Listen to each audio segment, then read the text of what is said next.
This is telling you a bit about who I am. My name's David Stoves, and I'm a Scam Champion volunteer. That means I volunteer for Trading Standards to give presentations to people about scam prevention. My background's in IT. I've spent most of my life working in IT for various, bureau companies, manufacturing companies, and industrial companies. So it's quite a varied background.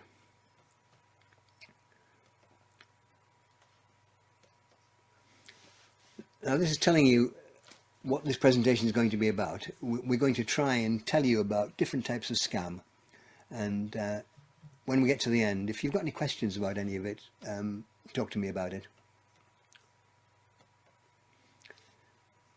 So today we're going to learn what a scam is and who is targeted by them, the common types of scam and how to spot them, find out where to go for help and how to report it, and identify ways to help raise scam awareness.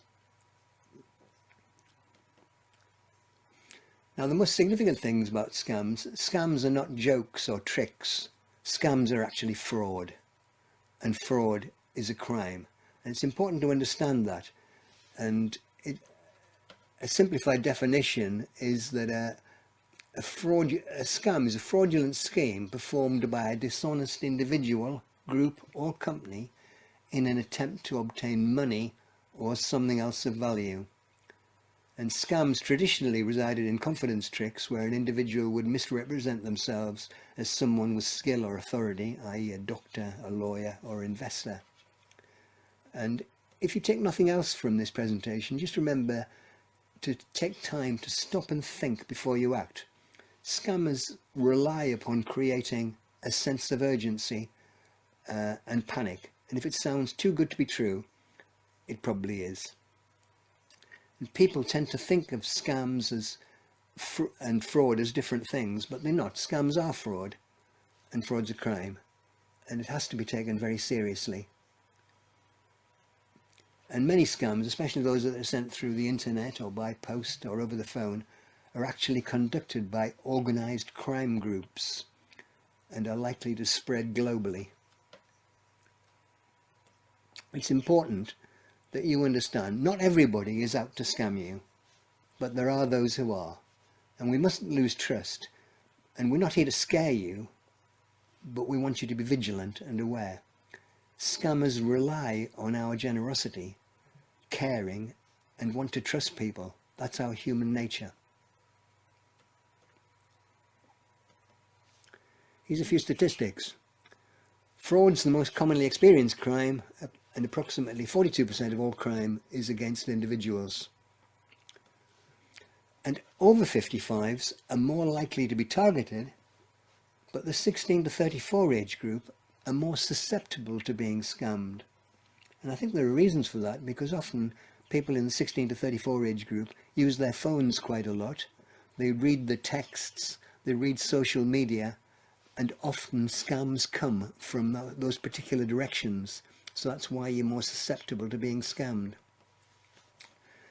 And a third of those people who are scammed will fall again for a scam within a year. And only 5% of scams are reported. There's lots of reasons for that. Lots of people feel ashamed that they've been scammed and don't want to tell anyone.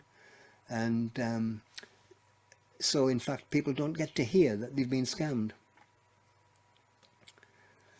Now, what does the word vulnerable mean to you? What's the first thing that you think of? Well, everybody can be vulnerable in their lives for lots of different reasons. Let's look at some of the reasons why people might be vulnerable. So the situations that cause vulnerability, like long-term health issues, disability, addiction, and so on. Major life events, if you've been recently bereaved or suffered loss or a divorce.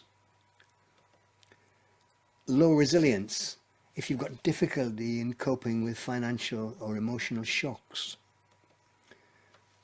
Capability challenges like poor literacy, digital skills, low confidence, language barriers. These all make you vulnerable. and circumstances factors include low income, debt, caring responsibilities, and age-related challenges like ill health and unfamiliarity with technology or lack of life experience.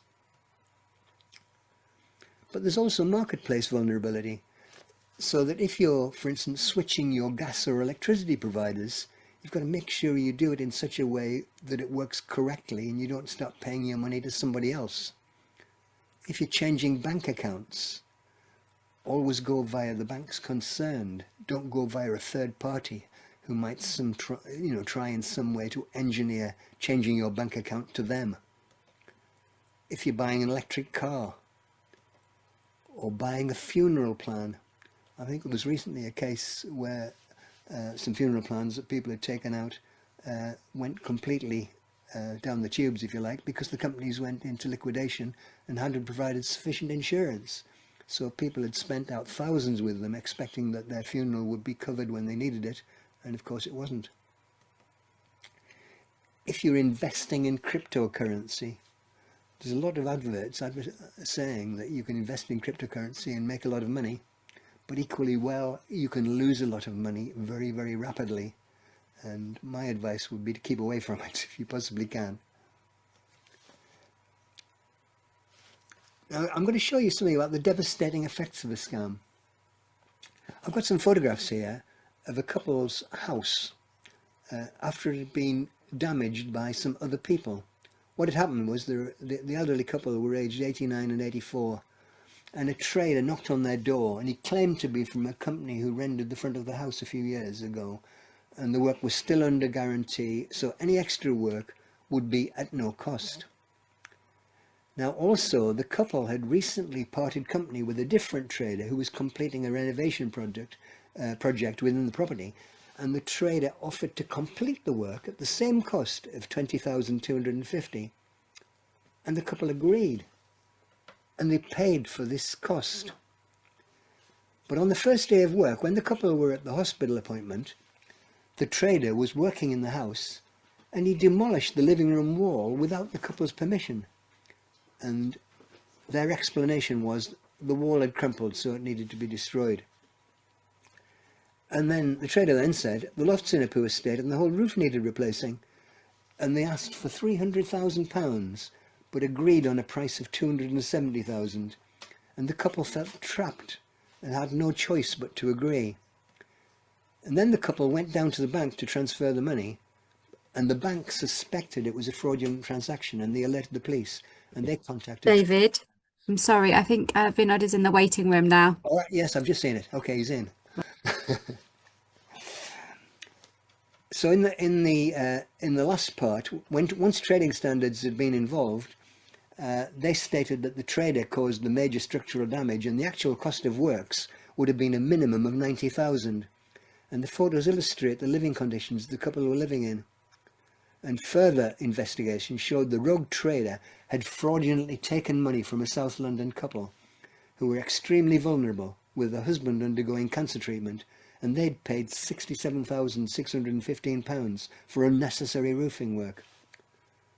As a result, the managing director of this company was convicted of fraudulent training and money laundering, and received a custodial sentence of 4 years and 3 years to run concurrently. And his employee was also convicted of fraudulent trading, and he was jailed for 30 months. And under the Proceeds of Crime Act, the trader was ordered to pay £100,000 within 3 months, facing imprisonment if he defaults, and he will still owe the money. Most of the money will be paid in compensation to those who were targeted. However, the husbands of each couple died during the investigation. So it was a very sad story, and it just shows how careful you have to be into who you would allow into your home to do various things. Have they got the sort of reputation from people you know that says these are good people to employ? Now, scams are the product of organised predatory criminals. They try to gain your trust and exploit and steal your money. They start off usually being very helpful. If they ring you up on the phone, they say, "How are you? Are you having a good day?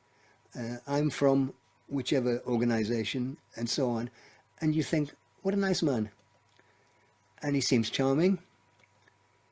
They appear to be legitimate. They talk as though everything is okay, and you know, you quite easily could believe them. They're friendly, but suddenly they change. If you react to what they say, they become very persuasive, trying to force you to do what they're suggesting.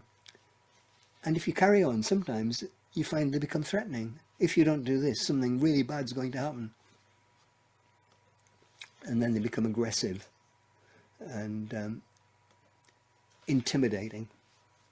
And it can be quite frightening for anyone to receive this sort of treatment from somebody who's talking over the phone or whatever. So they're using befriending and grooming techniques that make them seem charming, but they're not really. And they're persistent. So you might find that if you don't agree with what they say the first time, they'll ring you again and again. Now, to get people hooked on responding to crimes, criminals rely on various things. The first one is shame. And you think, how could anybody be shamed into paying money to scammers? Well, I'll give you an example. There's a letter that comes out in email, and lots of people have received it. And what it says is the scammer says, I have put some software on your computer and it connects to the camera.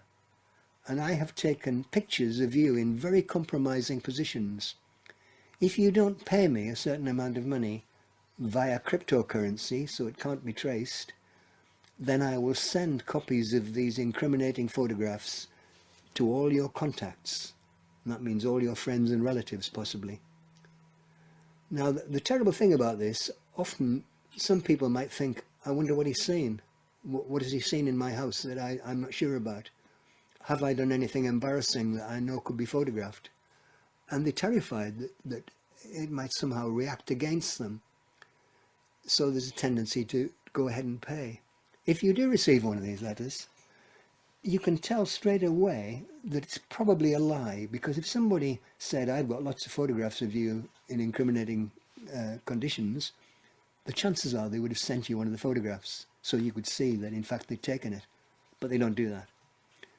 And in fact, if you look, it often just says to you, and it doesn't have your name, so you know very well this is being sent out to actually thousands of people, hoping that some of them will respond.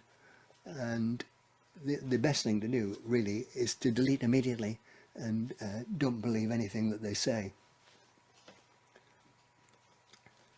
Now, people who are socially isolated, maybe who are shut in at home or have some disability that doesn't allow them to go out very often, they're more susceptible to receiving these sort of messages and react towards them. People that are lonely can also be intimidated, really, perhaps by people pretending that they want to be their friend. They might learn something about them, and then when they ring them up, they tell them, oh, I'm in a similar position to you, perhaps we can chat sometime. And of course, if you allow those chats to continue, and it's a person you don't know, very soon the suggestions come from them, perhaps you could loan me some money or something like this. And it turns out not to be a friend at all. It's someone who just wants to take money from you. And people who are in very vulnerable circumstances. Believe it or not, some scammers read through the bereavement column of local papers to find out who's been bereaved and maybe try and get their number and ring them.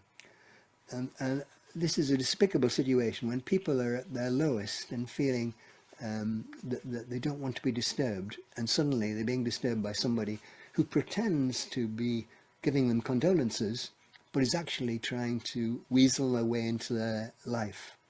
And it's something you need to be very aware of.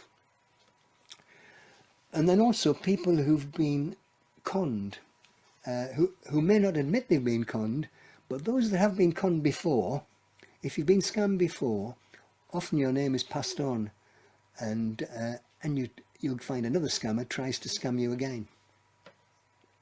Let's look at the sort of cycle that occurs. If you respond to a scam and then you lose some money, then your personal details, like your telephone number and your name, is put onto a list that they sometimes refer to as the suckers list. That's people who have given money to a scammer. Now, he might know he won't be able to get money from you again, but he passes the information to one of his friends who's a fellow scammer, and he comes up with a different story and tries you again. So the criminals are targeting the individual, and you're receiving more and more scams. And it goes round again. Then if you respond to that scam, it continues. You continue to lose money, and it goes round in a circle. What happens to people who get scammed? Well, it often has some terrible effects. Some people have been so hurt by a scam, or so much money has been taken from them, that it causes them to attempt to take their own lives. It can also result in a very poor mental, physical or emotional health, because it's almost like being bullied. You can end up with debts, because if you've given money to a scammer, you haven't got the money available for your own life. It tends to cause damaged relationships as well, because if you haven't told your partner or your parent or your friend that this has happened to you, it produces an air of secrecy between you, and it damages the relationship that you have with them. You also will probably suffer from the repeat engagement with other scammers. So it could continue for a long time, and you're more likely to end up in care. So there are lots of consequences. So it's important that you're aware that scammers are around and can really damage your life. Now we're just going to look at this. This is a room in a house. There are lots of clues here that somebody could be scammed and might well be being scammed. Let's just have a look at some of the things in the room. There's piles of things coming through the letterbox. Often you find these are things like special offers, or something that reply now, this will not be offered again at this price, and so on. These are often scams, and if you respond to them, you will lose money. They've also got a telephone, and it looks like they've got some bills on the table as well, so it looks as though perhaps they're not so well off, because these look like the bills with reminders on them that need payment. But because they've got a mobile phone, they're quite likely to get texts and things from other people, and often scams arrive via texts asking you to do various things or making you special offers, and if you respond in such a way, then somehow you will gain some money, but it's not true.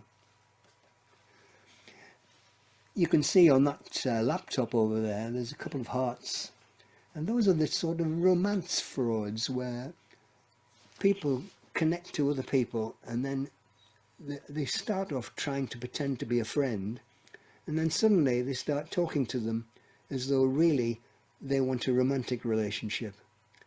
And if you continue with this, and people often believe this, and they think they really are in a romantic relationship, and then the person at the other end says, I've got a problem at the moment, my son or daughter's had to go into hospital and I need some money, can you help me out, because I'm not paid until the end of the month and I've got to pay a bill now.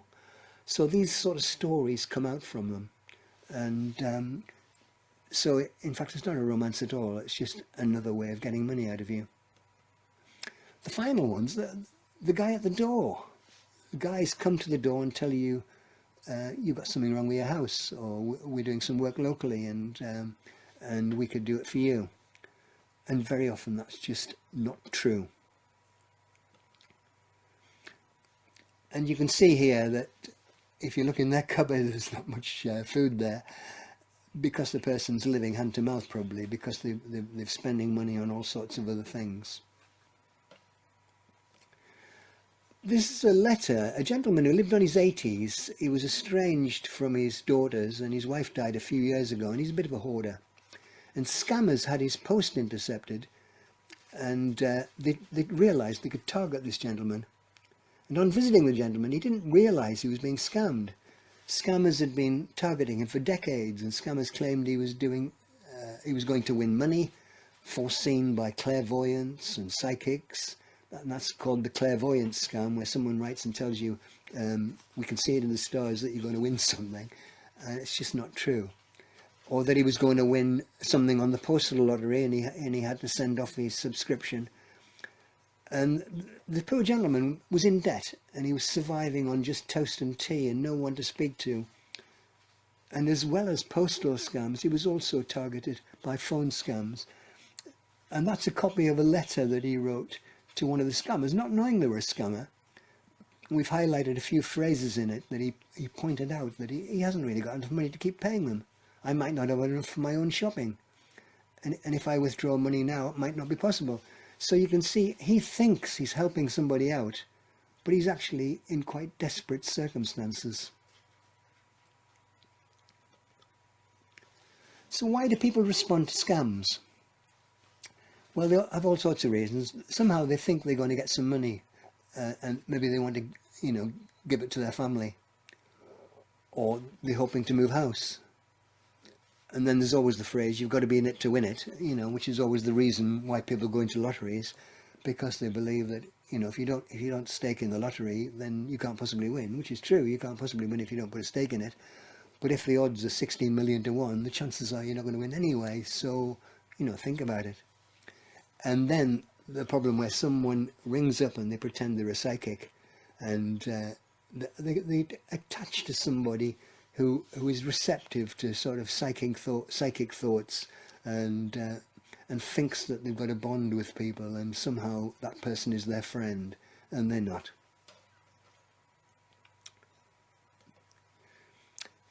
There is a scheme within the Friends Against Scams called a scam marshal, and the idea is scam marshals send in their scam mail to the system, and it also enables them to talk to their friends and family about the good work they do to help raise awareness. And the investigators use their mail to help prosecute and close down criminals. So it's quite a useful thing, and any of you could be a scam marshal. If you receive scam through the post or whatever, you can send it on using free post to scam marshals, and it helps them spot scams which they can later help to close down. And you can sign up if you want to for the scams. We'll talk a little bit about telephone scams. You might have had one like this. Have to press 1 to get connected to the officer of HMRC. If in case you don't press 1 and your call is not connected to us, then the warrant will be issued under your name straight away and you will get arrested shortly. Now that is quite a common scam that's been around for some time, and a lot of people have received this, and they think, because it sounds official, that it must be true, and therefore they've got some amazing tax problem that they need to respond to. Of course, if they do respond to it and they ring any numbers that are given, it won't be an HMRC person that answers. It'll be a scammer who's answering and telling them that they owe money and that they ought to pay immediately. And if you think you're about to be arrested, you can understand why people respond to it. It does have some tips here that often on your phone, whether it's an Android phone or an iPhone, it does give you a warning sometimes that the telephone number is suspected to engage in scams, and you can suppress certain phone numbers. So if you've received one of these calls, if you don't want to get it again, you can inhibit that phone from calling you again. Now, often older people, particularly, get a load of scam calls in their homes, and it's occurring often on their landlines. Now, there is a system that we run within Buckingham and Surrey Trading Standards that if someone is suffering badly from this and regularly getting calls that are disturbing them, and they know they're not real, they can get a blocker put in by Trading Standards. It's a device called TrueCall, and what it does, is it gives a message when a caller comes through. I think If you are family, a friend, or an invited caller, please press 3. If you're a cold caller, please hang up and don't call us again. so. That's the message that the machine will give any callers that come in. And when it's set up, by using an attached phone, you can put the numbers into the Truecaller device so that you list all the friends you are willing to get messages from, and perhaps your doctor's surgery and the library and the hospital and things like that. So they will get through immediately without being challenged. And but anybody else will be challenged. In some cases, instead of just telling you to hang up, it says, please give your name and then wait. And you give your name and press hash, and it actually tells the person, this person is calling. Invariably, scammers will not give their name.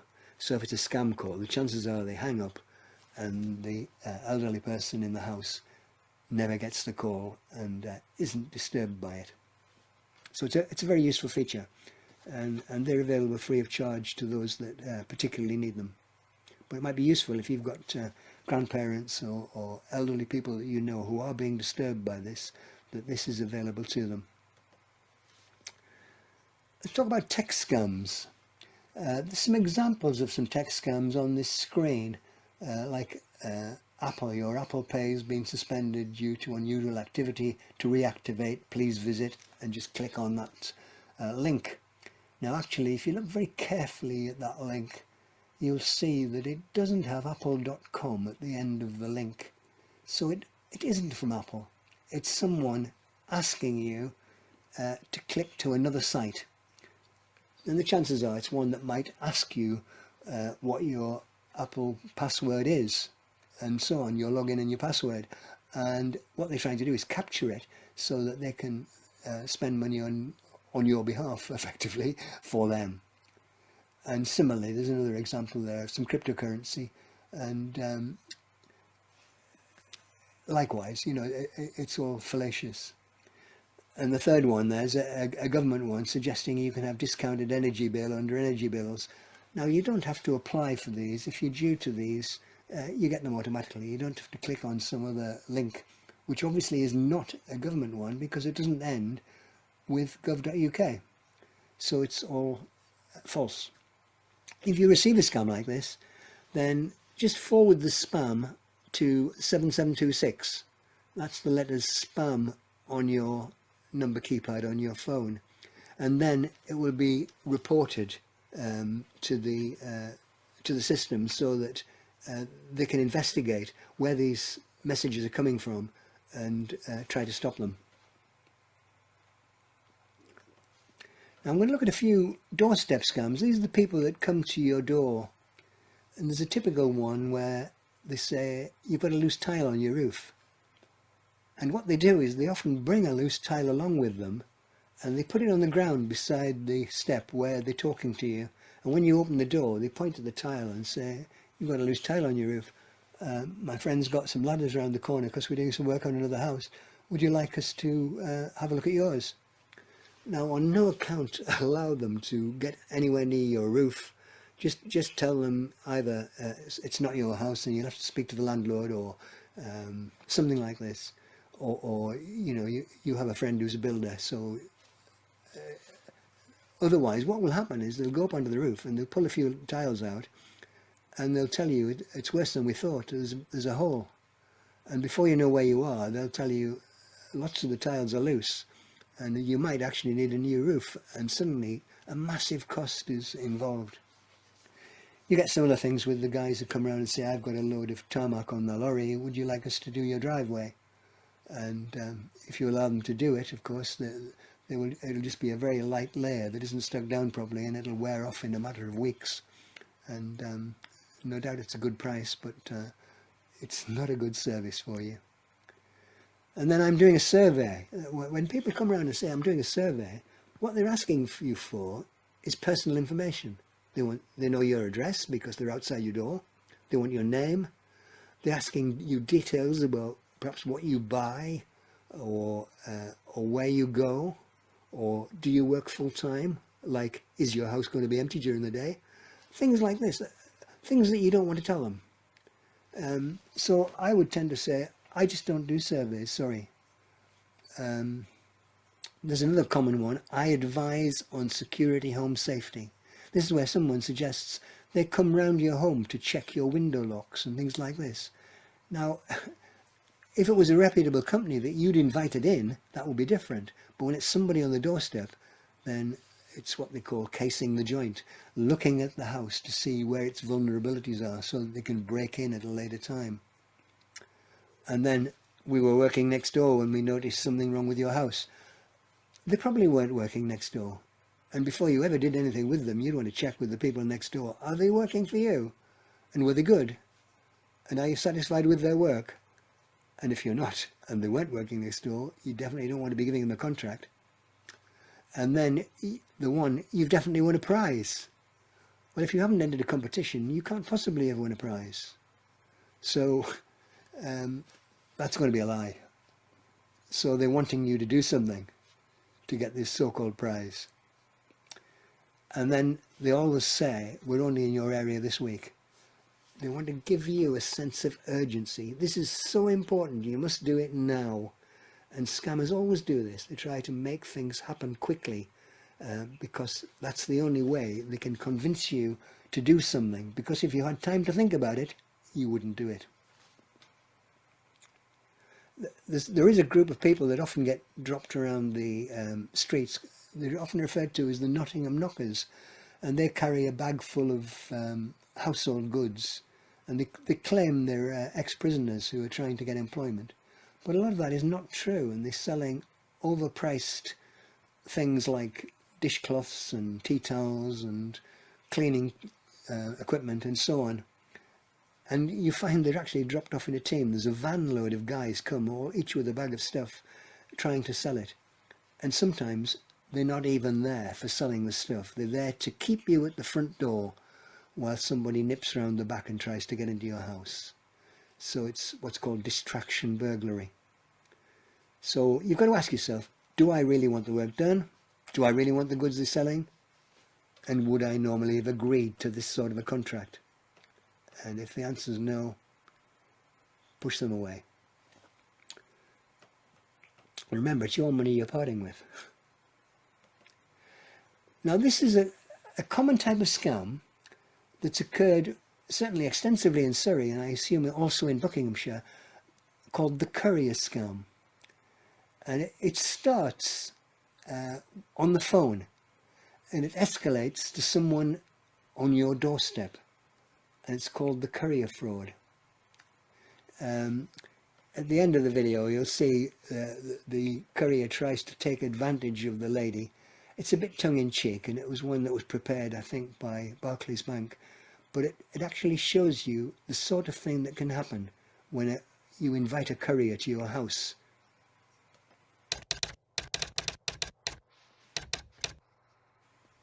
So a nice man on a bike will come and collect it shortly. Very good, thank you. Goodbye. Oh.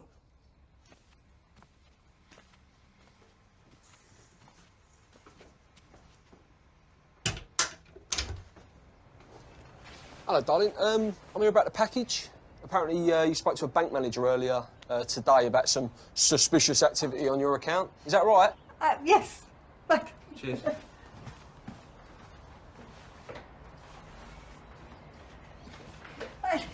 Here it is. Smashing. And I take it the pins are in here too, the pins to the cards, yeah? Yes, yes. Right. Thank you. All right, don't worry about the accounts, OK? We'll get all that sorted out and... Excuse me, love. You don't mind, do you?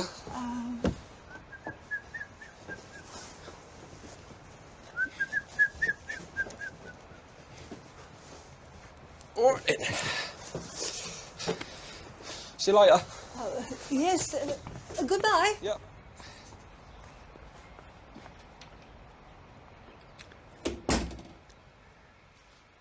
It's unlikely that the guy's going to steal the carpet out of the hall just because he came to collect something.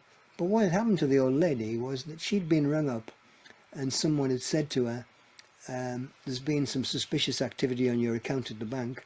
and we think that people have been misusing your credit cards, so we want to recall them and we'll issue you with new cards.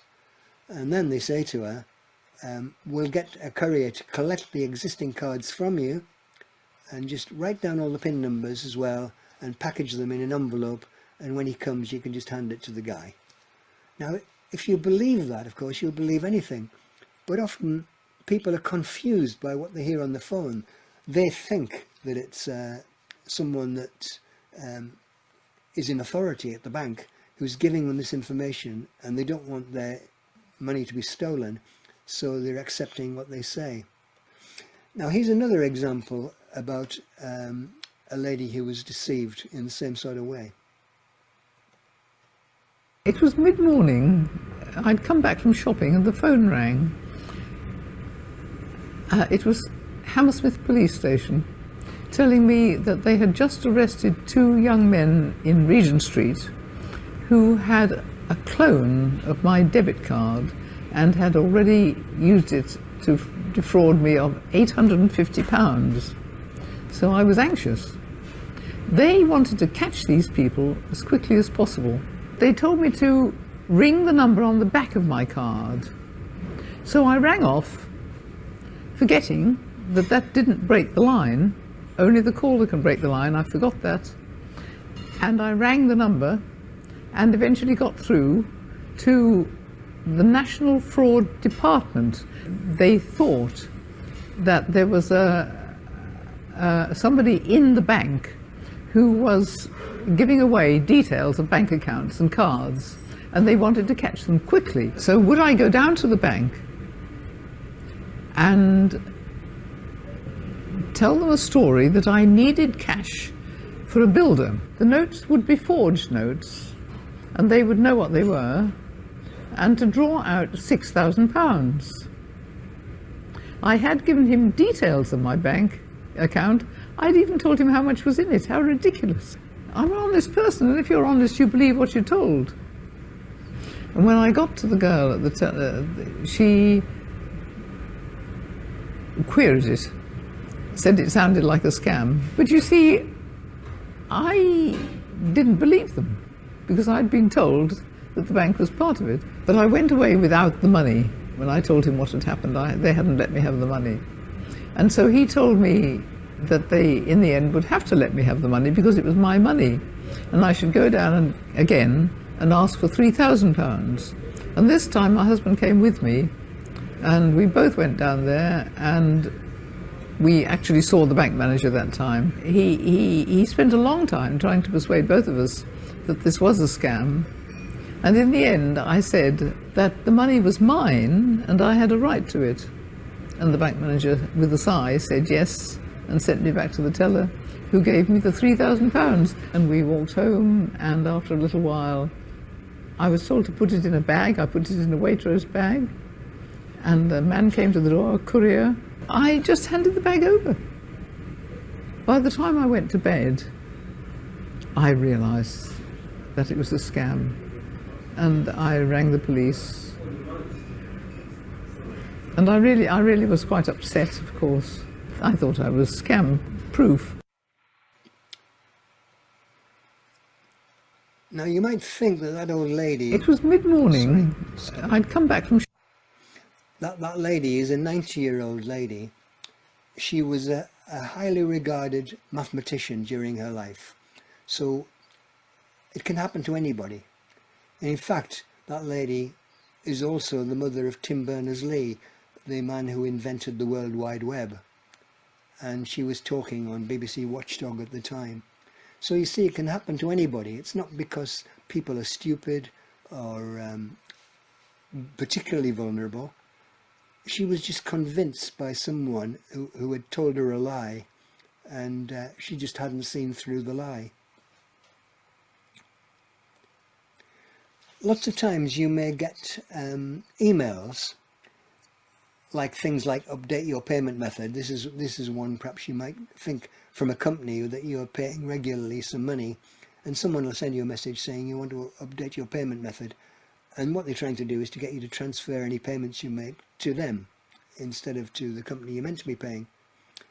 And one of the things you need to look at very carefully is the email address, because on this email address, is it the name of the company that you think that you're dealing with? And there's a good chance it may not be. Now there, they've suggested a fake email is supposed to be coming from the People's Postcode Lottery, but the email address doesn't suggest that it is the People's Postcode Lottery, and so on. And you'll see on the second one, the actual address it came from was a Gmail address. And it's unlikely that the People's Postcode Lottery would be using a Gmail address. So when you receive an email, if you're not sure who it's from, you can actually put your mouse over the top of the from name, and it'll then show you what the real email address is. Particularly if you're working on a PC, that will always happen. It'll just bring out the underlying email address, and it's important that you see what that is. Now you notice within their letters they're suggesting you've got to do it within the next 48 hours. So they're creating a sense of urgency, because as time goes on, I suppose, you might realise that it's not really true. So they want you to react quickly, so they get their money in quickly. They've also often put on a check link, like a button on the email for you to click on. If you click on that button, it will take you to an address that you do not want to be at. It will be probably a dummy web address that belongs to the scammer.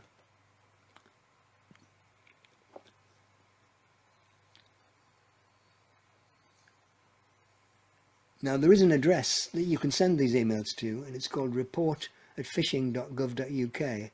So if you've received one of these emails, you've spotted that it's a scam, then just forward it to report@phishing.gov.uk, and then people will look into where it's coming from and take action. And then you just delete the email.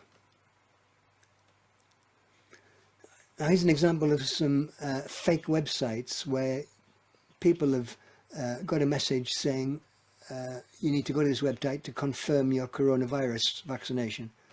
Now you don't have to confirm your vaccination, it's automatically confirmed to your surgery and so on, so it's not necessary for you to do it.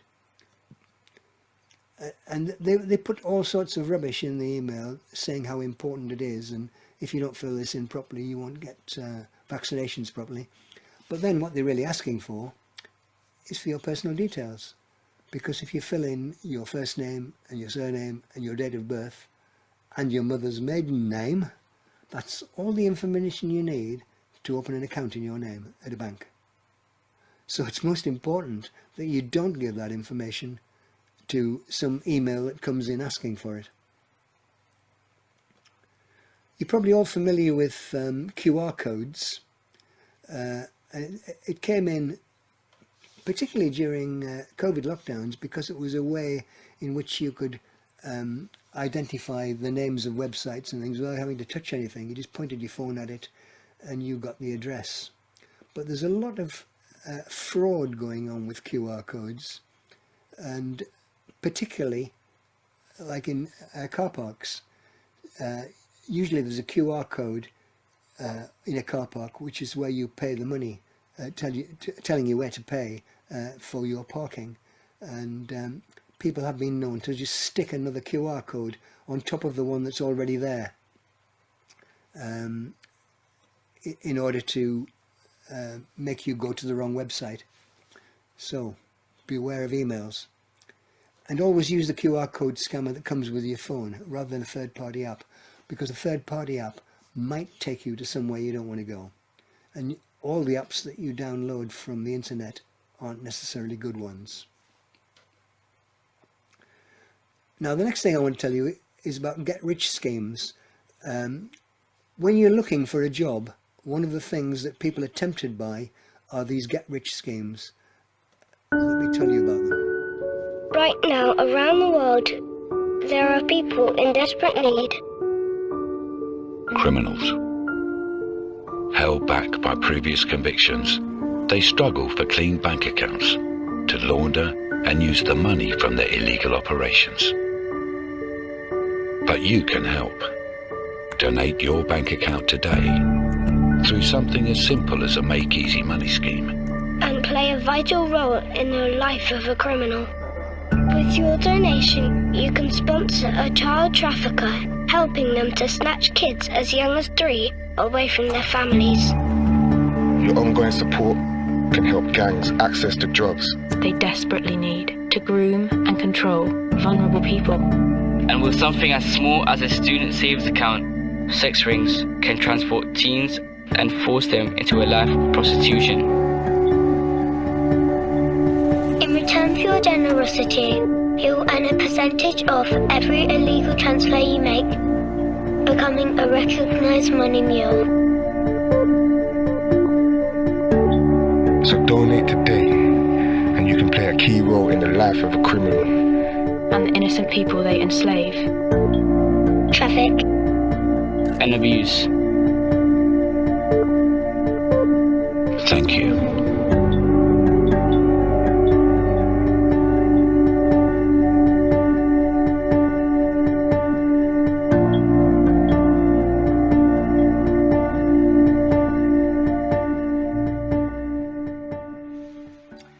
You sometimes see an advert for these particular jobs on social media, and they suggest that by working just 2 or 3 hours a day at most, you can earn hundreds of pounds a week, or even thousands of pounds a week. Now, what these jobs are often is collecting money and passing it on to another account. Now, the reason they do this is because what the money is coming from often is from drug dealers, and the person who's controlling the ring of drug dealers doesn't necessarily want them to have direct access to his account. But also, by paying it in to you, you put it into your account, and then you send them a transfer at the end of each month. The idea is you keep a percentage of the money. But what you've been doing in that case is you've been money laundering for a set of drug dealers. And eventually the bank will identify that so many transactions are going through your account that are not legal transactions, and the police will convict, and you could end up with a spell in jail for this. So many of these get-rich schemes, they're not really employment, and they're things you must keep away from. Now, this one is about digital safety. If you're on social media, the question is, what privacy settings do you share? You should always look at these carefully. As we look at this film, I want you to see if you can see ways in which this girl is giving away information online that she didn't know she was giving away. What day is it? It's my birthday.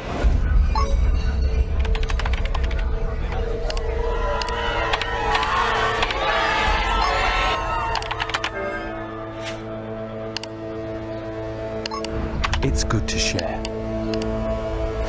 But check you have the right privacy settings. Or someone can make a lot of money from being you.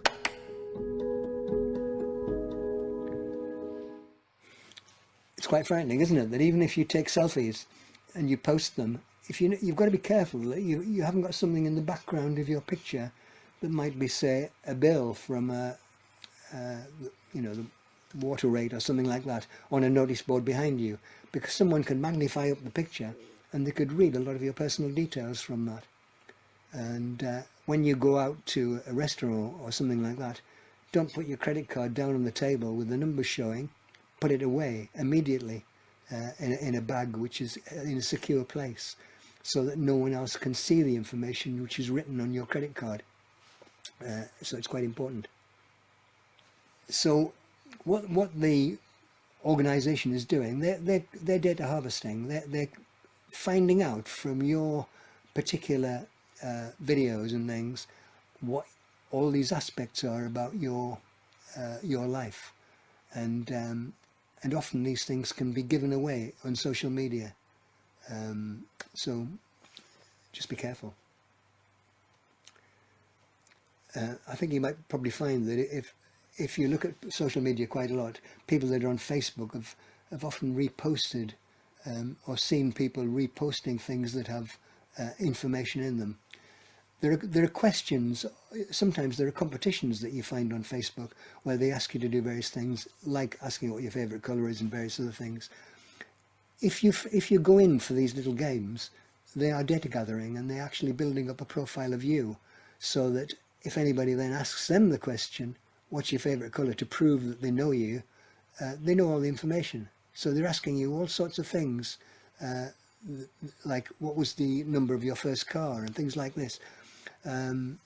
This is all to find out about you, so they can use that information against you in the future. If you've got various bank policies and all the rest of it, it's a good idea to protect your password and use two-factor authentication. This is something where when you contact your bank to make a transaction, it sends you a text on your phone with, say, 6 digits on it, which you've got to put in. That stops somebody else, even if they find out your login and password, from accessing your account, because they won't have your phone, and therefore they won't know that extra password. The dad joke on the side isn't really serious.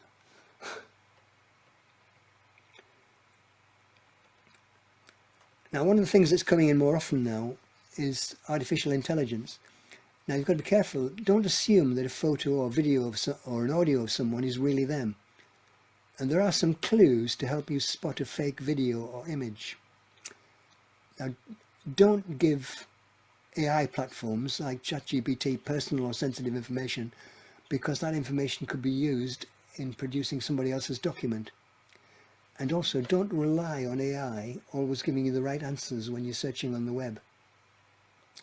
When you're looking at AI videos, have a look at the hands of the people that are in the video, because sometimes you find that on the video the person has more fingers than you think. And sometimes if they've got facial hair, it looks a bit patchy. And also sometimes you might find that the person on the video is blinking in a strange way, not naturally. So these are all clues that the video you're watching might not be real. And if you're using a ChatGPT, just be careful what you put into it. Essentially, what you're typing in can become public information, so don't put anything confidential in there that you wouldn't want other people to read. I've got here a very short video which is referred to as a fake video. Just watch and see. I'm going to tell you about an exciting new financial scheme that's eligible for every Surrey resident over the age of 18. Investing your time now could save you financially in the future. Surrey Secure Savings is an investment scheme that is designed to grow your funds steadily over a 10-year period. It's simple to get started. You'll just need to verify your identity with your home address to confirm that you are a Surrey resident and your online bank details. Once registered, you'll have your own personalised portal to monitor your funds growing safely and securely. Looks and sounds convincing, but that wasn't actually me. I am Lisa Townsend, Surrey's Police and Crime Commissioner, and things aren't always what they seem. Everything you've seen from the beginning of that video, including the scheme, doesn't exist actually. That was media created by artificial intelligence, or AI, and is widely known as a deepfake. It was created using technology that can take genuine video footage or a photo of a person and generate a realistic version of them by mimicking their image and voice to do and say things that weren't said or done in reality. It's made to look and sound completely real, but it's not. It's 100% fake. For this film, existing clips of me from previous public appearances that are widely available on the internet were used by AI to build an entirely fake version. It looks like me and it sounds like me, but it's all machine made. Scammers are already creating new deepfake content every day to trick people into sharing their personal details and to steal their money. In 2024, more than £10 million was lost by victims to deepfakes featuring influential people advertising fraudulent investment schemes. A deepfake attempt happens every 5 minutes. So before you trust what you see or hear online, on the phone, or read in the post, please pause and question everything. Stay safe and download our free AI awareness guide to learn how to protect yourself. I'm Lisa Townsend, Surrey's Police and Crime Commissioner. Or is she? If you finding out about scams, particularly with friends and family, if you've been scammed, it's important that they contact the bank straight away, and they may be able to stop payment or recover some money. And then talk to somebody. If you've encountered a scam, make sure that you tell somebody else. And if you're listening to somebody else telling you about it, don't judge them. Just listen to what they have to say. And finally, report something. If you become aware or suspect a scam, you can report it. And there is an organisation called Report Fraud, which you'll find details online. And if you want to seek further help about it, you can get advice from the Citizens Advice. Now, I know that some of you in the future will be looking for employment. There are various things you've got to watch out for with employment. There are online systems where if you engage them to try and find a job, one of the first things they ask for is upfront fees. If you're going for a job, no one will expect you to pay upfront to apply for a job. Beware as well of people impersonating bosses within organisations. They may place offers on social media saying they've got a job to offer, but if it hasn't come from the company's own website or from an advertisement that you've seen that's public, you can't necessarily believe it. Sometimes they ask you to reship information or package handling in a job. Jobs that do that are not real jobs. That's a bit like the money laundering, and reshipping and package handling is often to do with drugs, and you want to not do that. Where they send stuff to your home and then you package it up and send it out, it's not a proper job. If it's too good to be true, then it is. All right. People don't offer jobs that are too good to be true. And if the salary looks totally out of keeping with the things that they're asking you to do, then you should be suspicious. If you receive a job offer and you haven't applied for one, that's what's called an unsolicited job offer. And it makes you wonder, why are they offering you this job? And then again, there are task scams where they ask you to do things that are not real jobs in order to prepare you to do other tasks which are probably not legal. So these are all things to watch out for. Now, how do you spot these things? Unusual communications is one. If you get communications that come via WhatsApp or text or social media, they may not be genuine. If people are putting high pressure tactics on you, saying, we're going to offer you this job and you've got to decide in the next 24 hours whether you want the job or not, that's not very fair. And if you're being almost bullied into accepting a job, then it's not a proper job. The other thing that might happen is there are very vague details of the job, so you can't find out actually what you're being asked to do. And if that's the case, it's not a real job. And the other thing is, if there are no interviews, then be suspicious about that being a job. Because normally, if you want to employ someone, you would always like to interview them to find out whether they're compatible with you and your company. And if they're not prepared to do that, then there's something wrong with this job that they're offering. How do you protect yourself? Never pay out money to get a job, okay? If they're asking you to do that, there's something wrong. Verify the company. Look on their website. Find out whether it's a real website. You can also go on the company's house website to see if that company exists and when it was created and who are the directors. If it's come through a recruitment organisation, research the recruiter. Say, is he genuine? Does he belong in a proper recruitment office that I know exists? be very careful about guarding your personal details and what you fill in, because it could be someone who's gathering information about you that doesn't want to offer you a job at all. And when you get an email, check the domain that the email is coming from. So which organisation has written that email really to you?